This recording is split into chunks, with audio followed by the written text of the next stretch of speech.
What's going on, everybody, and welcome back to FBA Capital. And today I'm doing a daily range case study on none other than US 30, which is not here right now. Matter of fact, I'm going to do NAS100, not US 30. Scratch that, it is going to be NAS100. US 30 was not very clean price action on Friday, and Friday is what I'm going to be overall giving you guys a case study for. So, with that being said and done, let's get right into this case study. So we're firstly going to start off by doing our 3-point outline by doing what we always do. We mark up the previous day's high and the previous day's low of the previous day. So boom, boom. Now that we have the previous day's high and previous day's low, gonna get this notification out of here. Previous day's high, we're going to get the Asian session range from the previous day. So from 18 o'clock all the way to midnight, that's going to be our Asian session range. We're going to delineate it, and I'm going to show you why in a second. So the Asian session high is also the previous day's high right here. And that's going to come into effect and why, how it's important in a few seconds. We're going to mark up the 12 a.m. open. Boom. And now I want you guys to pay attention to a few specific areas. The first area I want you to pay attention to is this low, this high, and this retracement.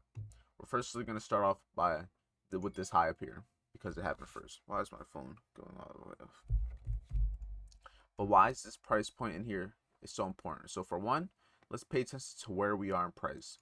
So as you can see, we are at this big figure level, 14,800, which is our big figure level.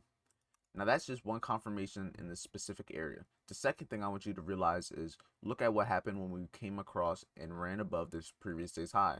As soon as we ran above it, price started to lose that momentum and started to flip the other side. So we had a false break of the previous day's high, and we also had a false break of the Asian session high. Since these are both the same liquidity, we cleared the Asian session high along with the previous day's high, and from here price immediately started to come back lower in this trend. So now that we have that, we're going to annotate it. At what time did this happen? At 7:15 in the morning. So we have the high of the day at 7:15 in the morning.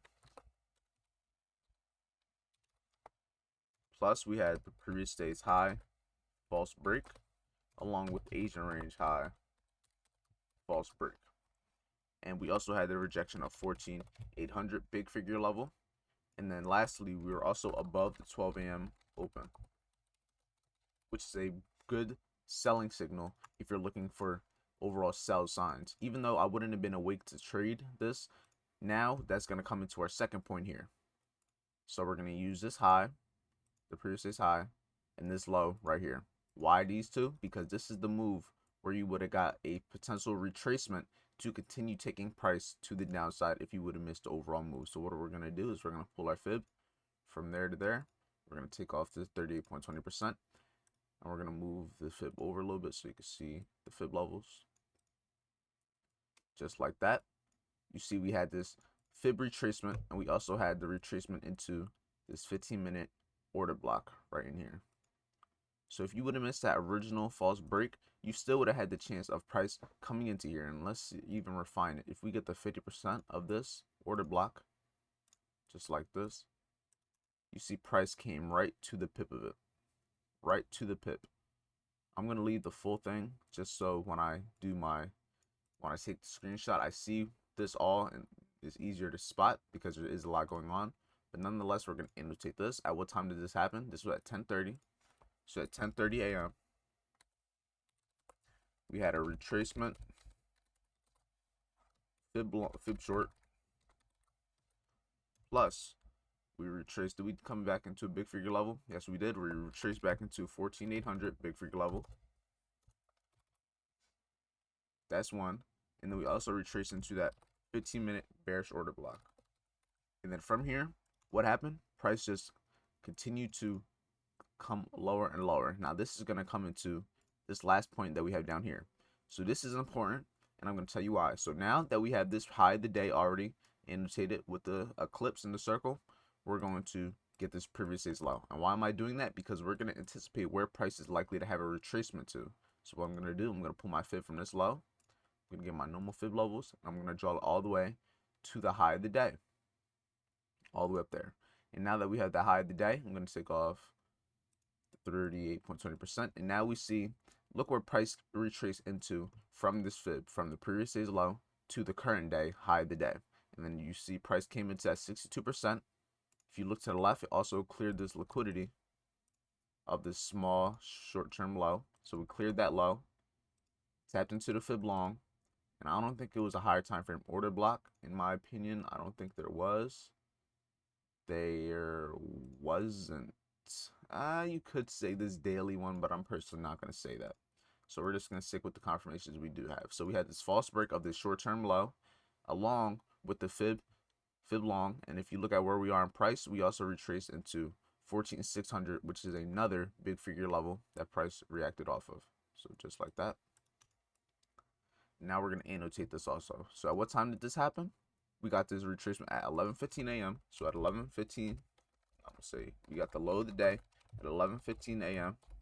Plus we had that fib long along with the false break of the lows along with the rejection of 14,600 big figure level.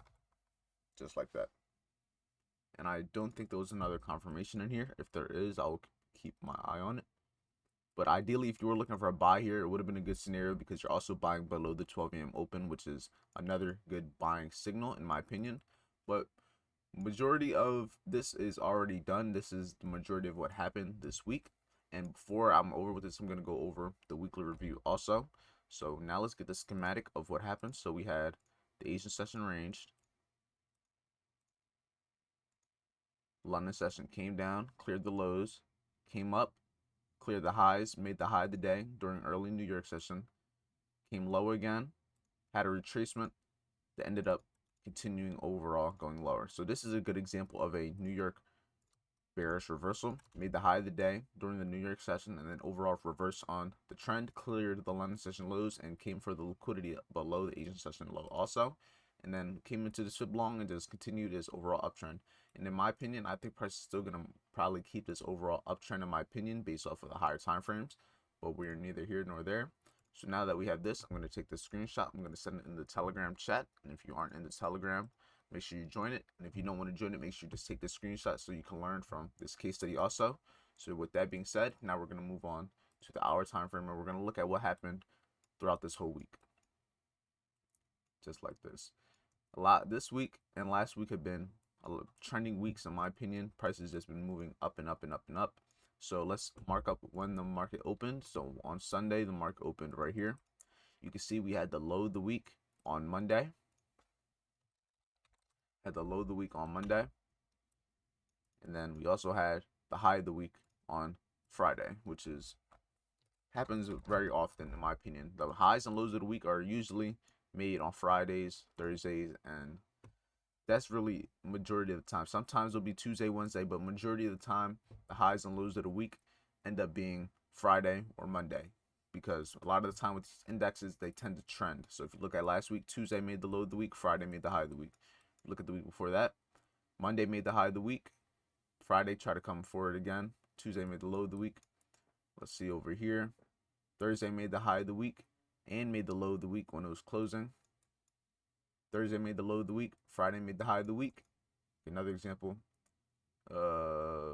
Wednesday made the high of the week. Friday made the low of the week. And last example, we have Monday, Tuesday. Wednesday made the high of the week, and Friday made the low of the week. So you can see that it happens pretty often with these, where the highs and lows of the week happen. So that's when Friday or when Thursday and Friday come along, I usually tend to try to stick with the trend and aim for liquidity. So say, for example, if we were right here when Friday opened, I know more than likely if we have a little retracement during London session like this, we had a retracement during London session. As you can see, this is early in the morning now.